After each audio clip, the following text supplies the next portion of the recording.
السلام علیکم ورحمۃ اللہ وبرکاتہ۔ اللہ رب العزت آپ سب کو اپنے حفظ و امان میں رکھے۔ امید کرتا ہوں کہ خیر و عافیت کے ساتھ ہوں گے۔ گرامی قدر، بہت سارے جو ہے نا میسیجز آتے ہیں، بہت سارے دوست احباب فون کال کرتے ہیں کہ قاری صاحب ہمیں کوئی ایسا وظیفہ بتائیں کہ جو ایک ہی دن کا ہو اور پاورفل ہو، پہلے دن ہی کریں، ایک ہی دن میں کریں اور اللہ تبارک و تعالیٰ اس کا رزلٹ جو ہے وہ اگلے دن عطا کر دے۔ ایک وظیفہ میں نے پہلے دیا تھا اور آج پھر ایک وظیفہ پیش کرنے لگا ہوں۔ تھوڑی محنت کرنی پڑے گی، انشاءاللہ اللہ رب العزت آپ کو اس میں کامیابی عطا کرے گا۔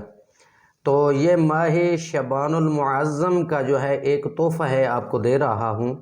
اس تحفے کو قبول کیجئے اور اس عمل کو کر کے فائدہ حاصل کیجئے گا اور میرے حق میں دعا کیجئے گا، اور دوسروں کے لیے صدقہ جاریہ کے طور پر آپ اس کو شیئر کیجئے گا تاکہ دوسرے لوگ بھی اس سے فائدہ حاصل کر سکیں۔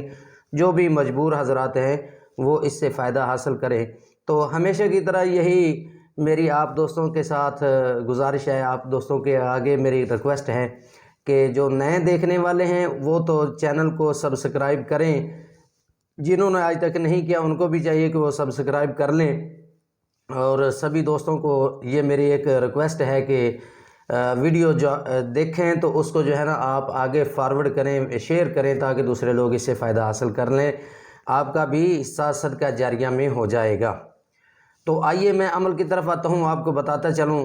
بہت پیارا عمل ہے، آپ کریں گے انشاءاللہ، مجھے بھی دعاؤں میں یاد رکھیں گے اور اللہ تبارک و تعالیٰ آپ کو کامیابی سے نوازے گا۔ تو آپ نے کرنا ایسا ہے کہ نماز تو میں آپ کو ہمیشہ ہر ویڈیو میں تقریباً کہتا ہوں کہ نماز کی پابندی کر لیں۔ نماز کے سہارے انشاءاللہ مالک کائنات آپ کی دعاؤں کو بھی قبول کرے گا اور آپ کو منزلوں تک پہنچائے گا، آپ کی منزلیں آسان فرما دے گا۔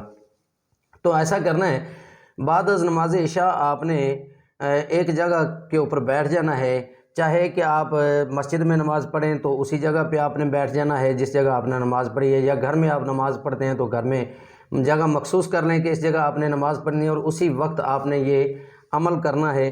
اللہ تبارک و تعالیٰ آپ کو کامیابی سے نوازے گا۔ تو آپ نے سب سے پہلے 2 رکعت نماز نفل قضائے حاجت کے پڑھ لینے ہیں۔ اس کے بعد آپ نے ایسے کرنا ہے کہ 41 مرتبہ درود پاک پڑھ لینا ہے، اول و آخر۔ جو عمل بتانے لگا ہوں اس کے اول آخر آپ نے 41 مرتبہ درود پاک پڑھنا ہے۔ اس کے بعد آپ نے ایسا کرنا ہے کہ تیسرا کلمہ جو ہے نا، تیسرے کلمے کا پہلا حصہ جو ہے وہ آپ نے پڑھنا ہے اس انداز میں، سبحان اللہ والحمد للہ ولا الہ الا اللہ واللہ اکبر، یہاں تک آپ نے اس کو 313 مرتبہ پڑھنا ہے۔ 313 مرتبہ جب آپ پڑھ لیں گے تو آخری بار جب آپ پڑھیں گے دھیان سے آپ نے یہ بات کو اپنے ذہن میں رکھنا ہے کہ 313 مرتبہ پڑھنا ہے، اور جب آخری مرتبہ آپ پڑھیں گے تو اس کو آپ نے ایسے پڑھنا ہے، سبحان اللہ والحمد للہ ولا الہ الا اللہ واللہ اکبر ولا حول ولا قوت الا باللہ العلی العظیم۔ اب یہ ہو گیا کلمہ پورا، آخری بار آپ نے اس کو پورا پڑھنا ہے، تیسرا کلمہ ہے یہ۔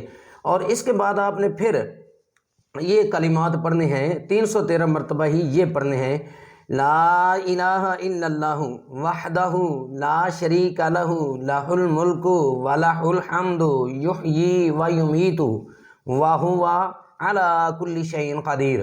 یہ کلمات آپ نے 313 مرتبہ پڑھنے ہیں، ان کو بھی آپ نے 313 مرتبہ پڑھنا ہے۔ تیسرے کلمے کا ذکر جو میں نے بتایا آپ کو، اس کو بھی آپ نے 313 مرتبہ پڑھنا ہے۔ اس کے بعد آپ نے 41 مرتبہ درود پاک پڑھ لینا ہے۔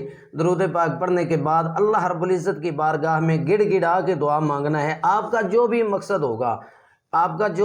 ہوگا آپ نے گڑ گڑا کے دعا مانگنی ہے، اور اللہ رب العالمین کو اللہ کے جو ان کلمات میں اسماء مبارکہ ہیں ان کا واسطہ دینا ہے۔ اللہ اپنے ان اسماء مبارکہ کے واسطے میری فلاں مشکل حل کر دے۔ تو میں امید کرتا ہوں آپ رات کو پڑھیں گے، اللہ رب العزت آپ کو صبح تک اس کا رزلٹ عطا کر دے گا، نتیجہ آپ کے سامنے ہوگا۔ اگر خدا نخواستہ یہ تو ہوتا ہے، اپنے یقین کی بات ہے، اپنے اعمال کی بات ہے، اپنے گناہوں کو سامنے رکھتے ہوئے آپ نے دیکھنا ہے، آپ نے اگر خدا نخواستہ یہ پہلی رات نہیں ہوتا تو آپ اس کو لگاتار کرتے رہیں 11 دن تک اس کو لگاتار کرتے رہیں۔ میں کہتا ہوں کہ پہاڑ بھی ریزہ ریزہ ہو جائیں گے، پہاڑ بھی پگھل کر موم کی طرح ہو جائیں گے، پانی ہو جائیں گے۔ کر کے دیکھیں، دعا میں یاد رکھیے گا۔ ملتے ہیں اگلی ویڈیو میں۔ السلام علیکم ورحمۃ اللہ وبرکاتہ۔